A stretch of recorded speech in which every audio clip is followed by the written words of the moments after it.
श्री सी राय जी, मंच पर बैठे हुए मेरे सारे वरिष्ठ सहयोगी और यहाँ पर आए हुए मीडिया के सारे साथियों को मेरा नमस्कार। एक अत्यंत गंभीर मुद्दा है जिस पर आपका और आपके माध्यम से इस देश की जनता का ध्यान आकृष्ट करना हमारा लक्ष्य है और इस मुद्दे को सारी कांग्रेस पार्टी लेकर जनता के बीच में जा रही है। इस मुद्दे को स्वयं हमारे नेता श्री राहुल गांधी जी ने पुरजोर तरीके से उठाया है। ये बात है जय जवान के उस नारे की जो इस देश में क्रांति लेकर आया था। ये बात है जय जवान के उस उद्घोष की जो आज भी भारतीय सेना के शौर्य और पराक्रम के आगे नमन करता है और भारतीय सेना के शौर्य और पराक्रम को कम आंकना, उनके साथ धोखा करना, उस पर जालसाजी करने का जो काम अग्निवीर जैसी योजनाओं ने किया है, उसके खिलाफ एक युद्ध छिड़ गया और वो युद्ध उस अन्याय के खिलाफ है जो इस देश के युवा और अब इस देश की सैन्य बल को भी झेलना पड़ रहा है। और न्याय के इस महासंग्राम की कुछ रूपरेखा आपके सामने मैं लेकर आई हूं। 3 सुर्खियां बोल देती हूं, उसके बाद डिटेल में बात कर लेंगे। अग्निवीर जो योजना लाई मोदी सरकार, उसमें तमाम खामियां हैं। 4 साल के बाद उन लोगों का क्या होगा? आपने तमाम ऐसे वीडियो देखे होंगे कि कैसे कैसे लोगों को उसमें डाला जा रहा है, वो अलग बात है। लेकिन करीब 1.5 लाख युवा जिन्होंने सारे एग्जाम पास कर लिए थे, उनके सपनों को चकनाचूर कर दिया। आज बेरोजगारी 45 साल में सबसे ऊंचे लेवल पर है और इसीलिए जो 10 साल से अन्याय और बेरोजगारी का दंश इस देश ने सहा है, इसमें जय जवान अभियान की शुरुआत करनी जरूरी होगी और उसका घोष खुद राहुल गांधी जी ने भारत जोड़ो न्याय यात्रा में 31 जनवरी को करके दिया। ये राष्ट्रव्यापी महासंग्राम, एक महाअभियान है, जय जवान अन्याय के विरुद्ध न्याय का युद्ध। और अब मैं इसके बारे में जो जो चीजें हुई है उस पर थोड़ी चर्चा कर लेते हैं। ये अभियान उन लोगों के लिए, उनकी दुर्दशा के लिए, उनके अन्याय के खिलाफ है। वो 1.5 लाख जिन्होंने 2019 से 2022 के बीच में नियमित भर्ती के तहत 3 गौरवशाली सैन्य बलों, Indian army, Indian navy, Indian air force, नौसेना, वायुसेना और भारतीय सेना में जिनका चयन हो गया था, उनकी स्वीकृति हो गई थी। सारी प्रक्रियाओं के बावजूद उनकी नियुक्ति पर रोक लगा दी गई और अचानक सशस्त्र बलों पर ये थोप दिया गया।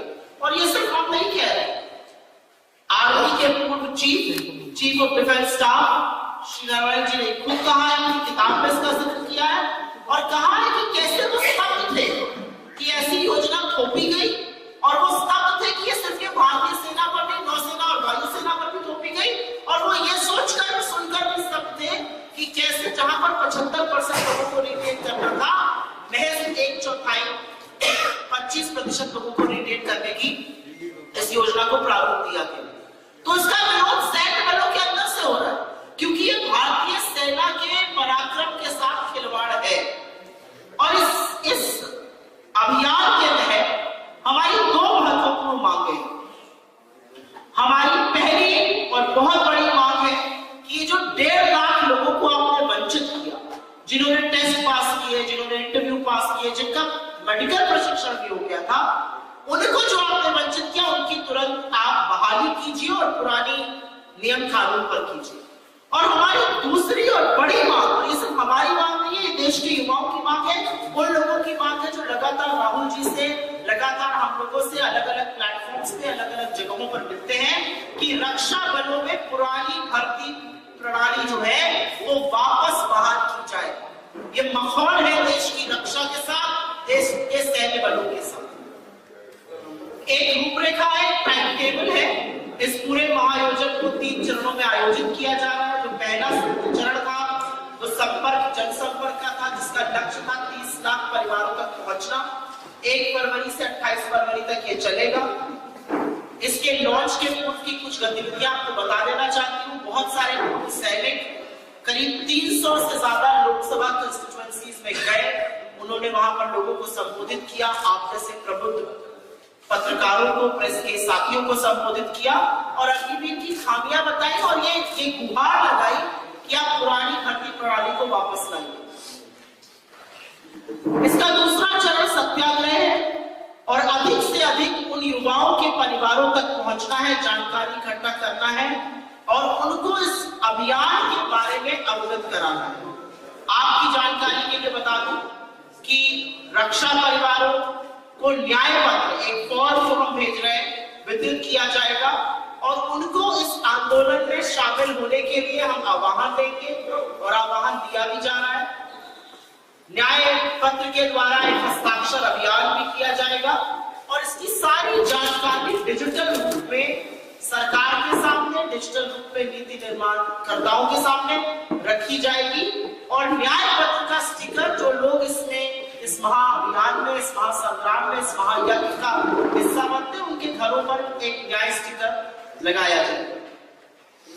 आपकी जानकारी के लिए बता दूं कि 1 फरवरी से 10 फरवरी तक जंतर मंतर पर दिल्ली, जो कि जहां पर बहुत सारे आंदोलन होते हैं, जहां पर लोग अपनी आवाज उठाते हैं, जंतर मंतर पर हमारा जो पूर्व सर्विसेजमैन का सेल है, जो पूर्व सेना के अधिकारियों का, सशस्त्र सेना बलों का सेल है, उन्होंने लगातार धरना प्रदर्शन किया और उसकी थोड़ी सी असलियत आपके लिए जान लेनी जरूरी है, क्योंकि ये सरकार जो फर्जी बातें करती है उसकी असलियत जान लीजिए।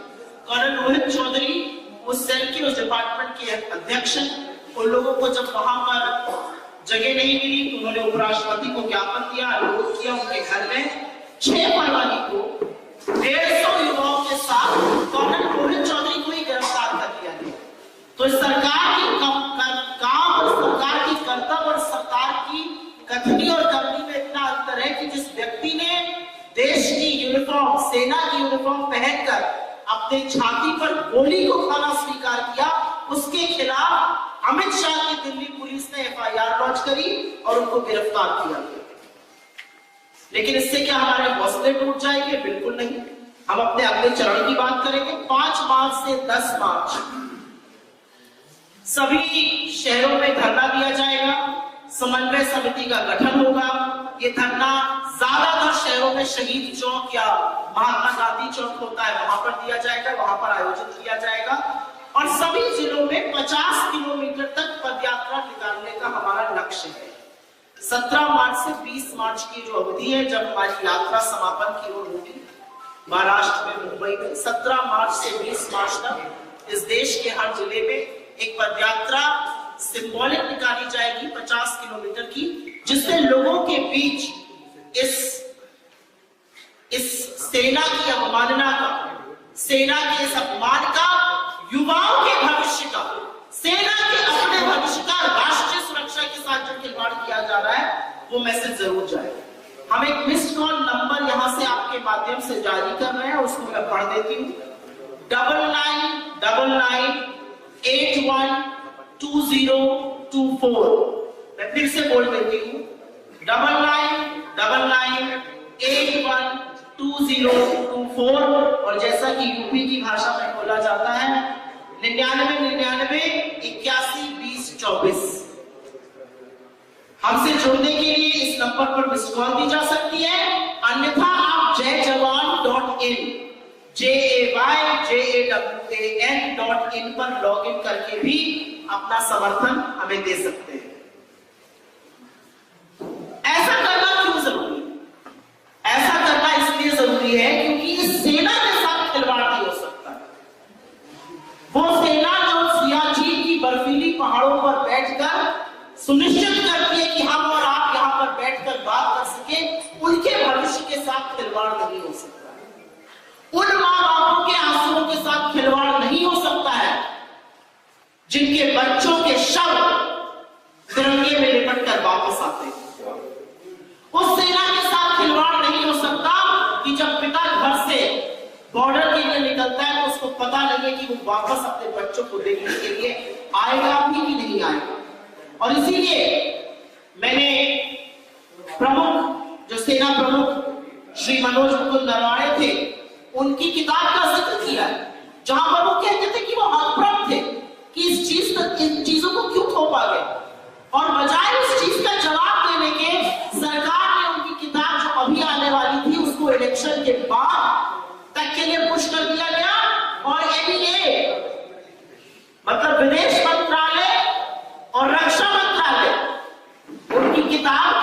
पृष्ठों को पढ़कर उसका आकलन करेगा।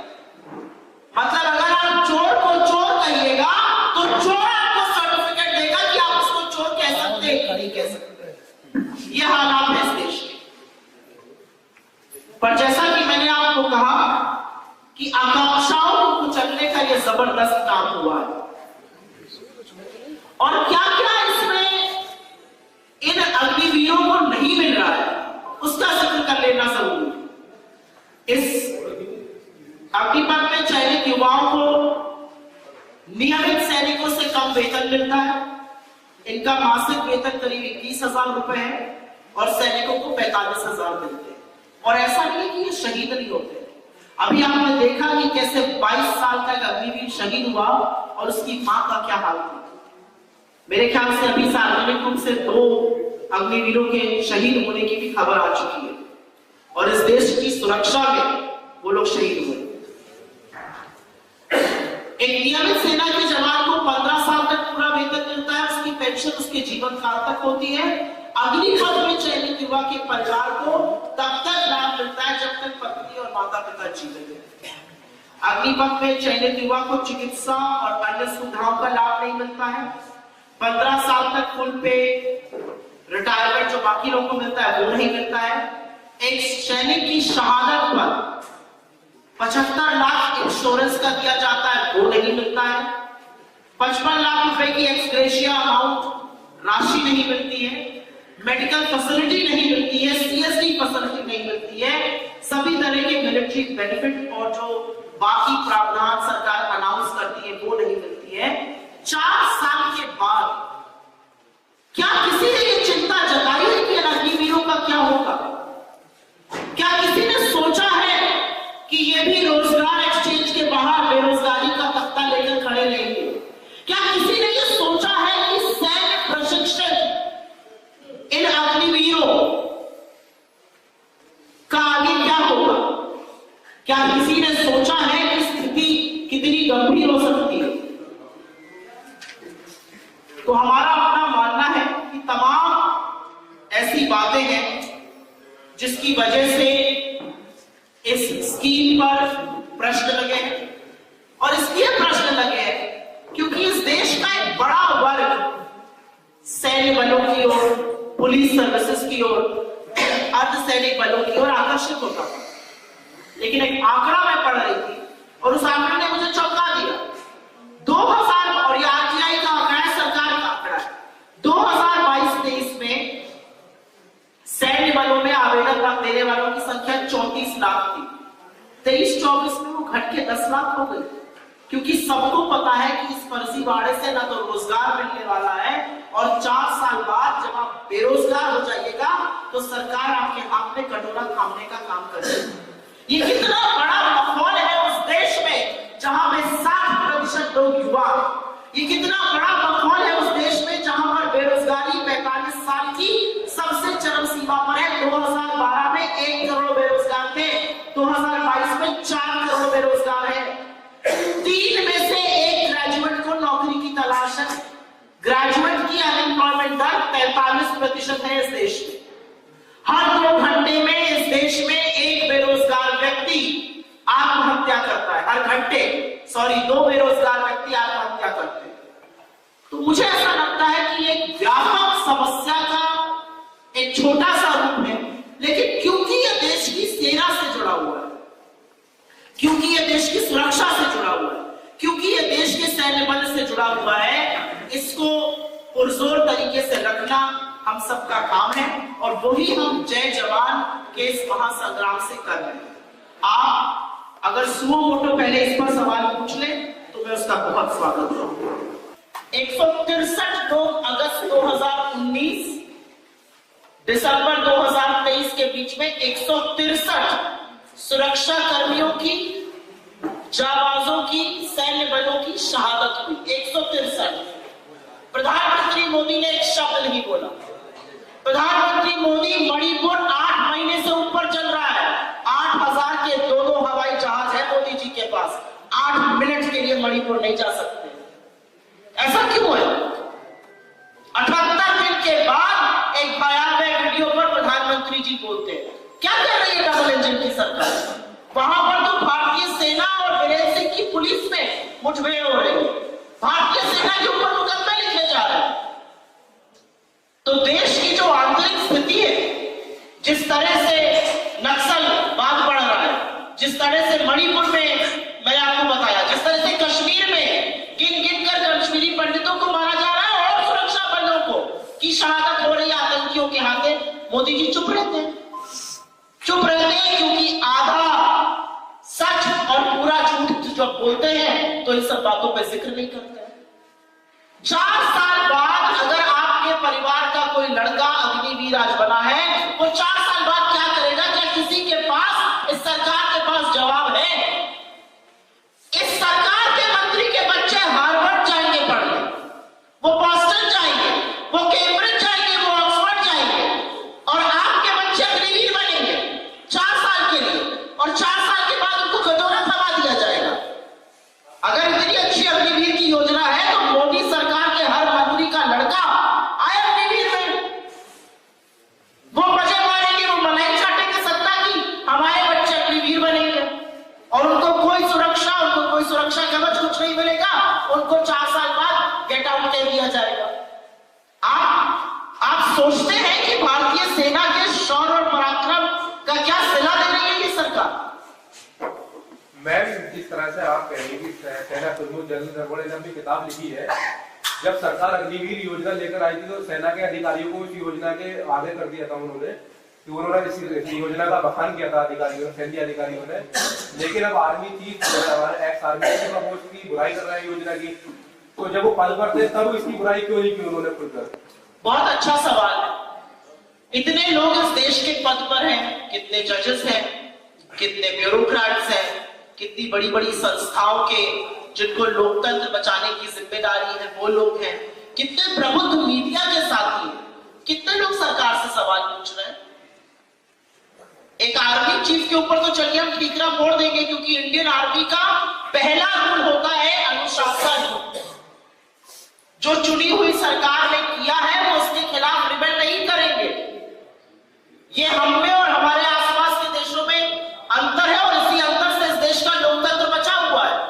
लेकिन अगर एक पूर्व आर्मी चीफ अपनी किताब में इस बात का जिक्र करता है कि ऐसी स्कीम को उनके ऊपर थोपा गया, उनको कॉन्फिडेंस में नहीं लिया गया, नौसेना और वायुसेना को तो उसके बारे में पता ही नहीं था, 75% लोगों को रिटेन करना था, रिटेन सिर्फ 25% को किया जा रहा है। तो बजाय इसका स्पष्टीकरण देने के, बजाय कहने की कि हाँ उनकी चिंता वाजिब है, हम इस पर काम करेंगे, हम इस योजना में बदलाव करेंगे, हम लोगों का भविष्य सुरक्षित करेंगे, मोदी सरकार ने यह सुनिश्चित किया कि उनकी किताब मई और जून चुनाव के पहले ना छपे, और उनकी किताब के पब्लिशर से वो 2 चैप्टर रिव्यू करने के लिए मांगे गए।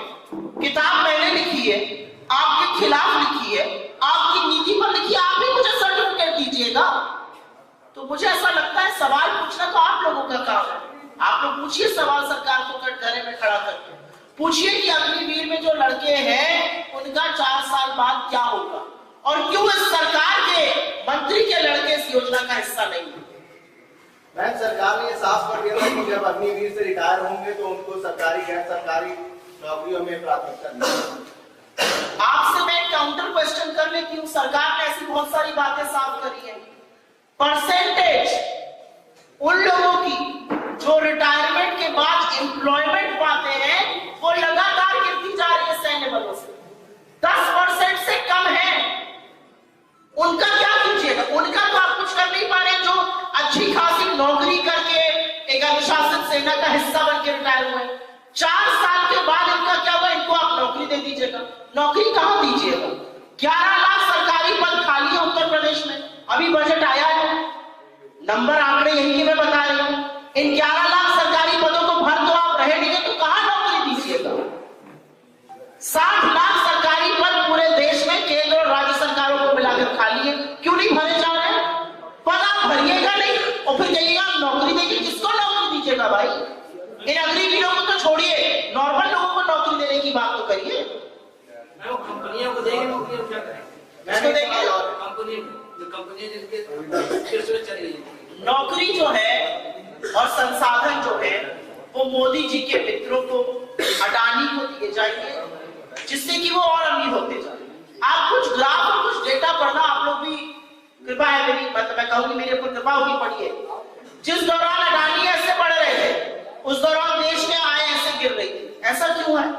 अडानी ने इतना नंबर 683 से 2 नंबर बढ़ा गए, दुनिया के सबसे दूसरे अमीर आदमी बन गए। कितनी नौकरियां बनाई, कितनी नौकरियां बनाई उन लोगों ने जिनके 14.5 लाख करोड़ माफ हुए। लेकिन आपके आटे दही, आपके बच्चों की कलम किताब, आपकी दवाई, आपके अस्पताल पर जीएसटी लगाया, कॉर्पोरेट टैक्स खत्म करके 22% पर ले आए। आप 35% दीजिएगा, आप जीएसटी भी दीजिएगा। एक अगला सा रिक्शा चलाने वाला और इस देश का सबसे अमीर आदमी आटे दही पर एक बराबर जीएसटी देगा। तो ये अमीरों की, ये सूट बूट की, ये मित्रों की सरकार है और उन्हीं के लिए चलती है। मैडम, कल जो है उत्तराखंड की विधानसभा ने एक बिल पास किया है और वो बिल जो है उत्तराखंड में लागू होगा, जिसको क्या यूनिक और सिविल कोड कहते हैं। तो बीजेपी का एक एजेंडा जो है उन्होंने आगे बढ़ाया है, इसके ऊपर कांग्रेस का क्या रुख होगा, आप क्या कहते हैं? बीजेपी के और कौन कौन से एजेंडे? बीजेपी का एजेंडा बेरोजगारी नहीं है, बीजेपी का एजेंडा महंगाई नहीं है, बीजेपी का एजेंडा आर्थिक असमानता नहीं है, बीजेपी का एजेंडा किसान नहीं है, बीजेपी का एजेंडा महिला नहीं है, श्रमिक नहीं है। बीजेपी का एजेंडा है गुब्बारे बना बना के ऊपर चलाते रहो। 10 साल सत्ता में हो गए, क्यों नहीं ले आए ये कानून? दूसरा चरण है सरकार के, उत्तराखंड में क्यों नहीं ले आए पहले? और मुझे तो एक औरत होने के नाते एक चीज बड़ी इसमें अखर रही है, और कहिए तो कह दो, अखर ये रहा है कि जिस दरोगा की गवाही को कोर्ट नहीं मानता है, वो दरोगा एक महिला के चरित्र पे सर्टिफाई करेगा। ये आपकी बहन, आपकी बेटी, आपकी पत्नी और इस देश की आधी आबादी के साथ नाइंसाफी है। ये हम सबका अपमान है। यहाँ पर होता कौन है आपकी सर्टिफाई करने वाला कि मैं किस रिलेशनशिप में हूँ, कहाँ हूँ, कैसे हूँ?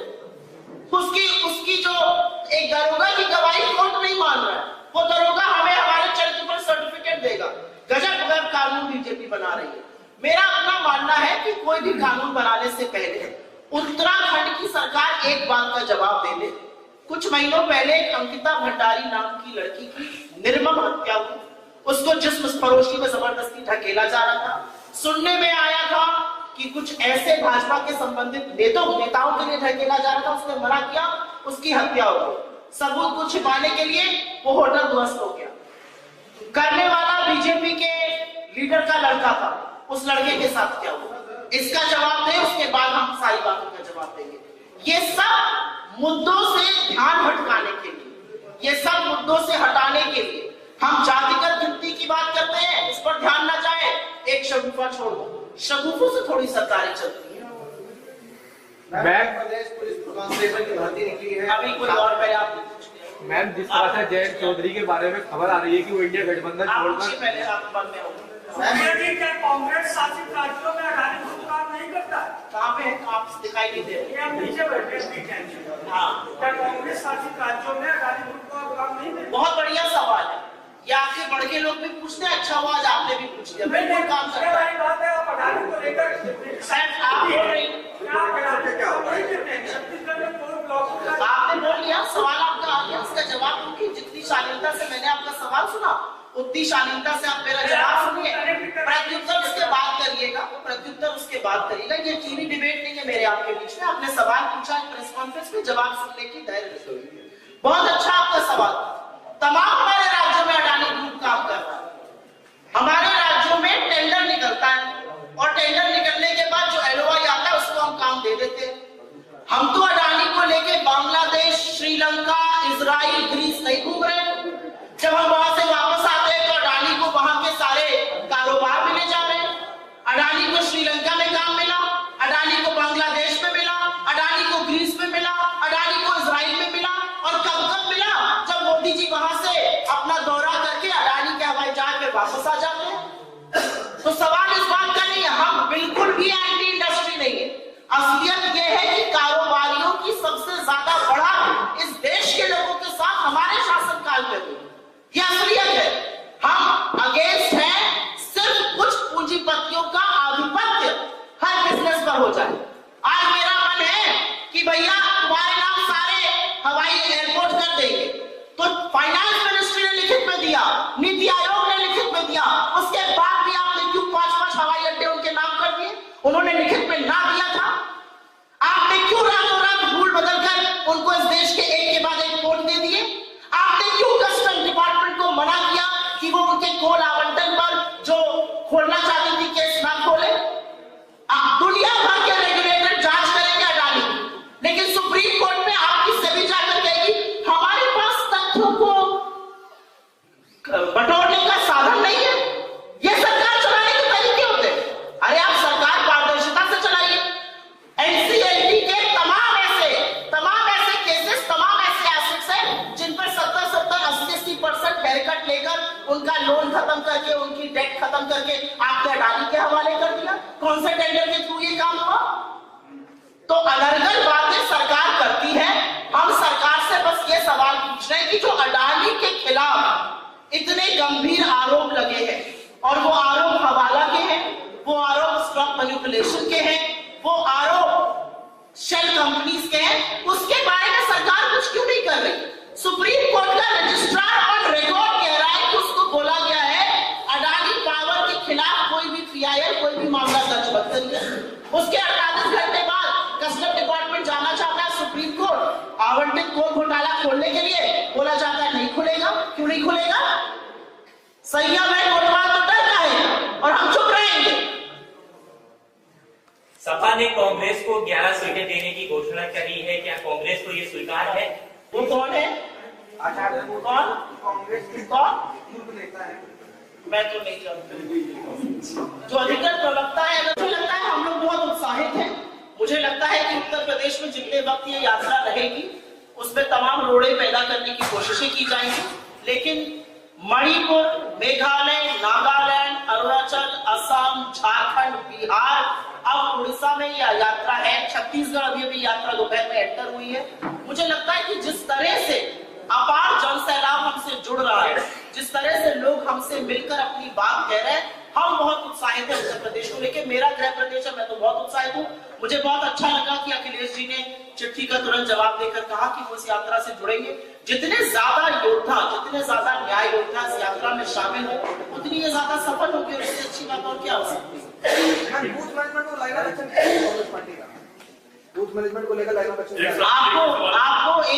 आपको हम अपनी एक कमेटी में रख लेंगे, क्योंकि बूथ मैनेजमेंट से अलाइ मैनेजमेंट सब यहाँ बता देंगे तो फिर हमारे लोग वहाँ बैठे क्या काम करेंगे?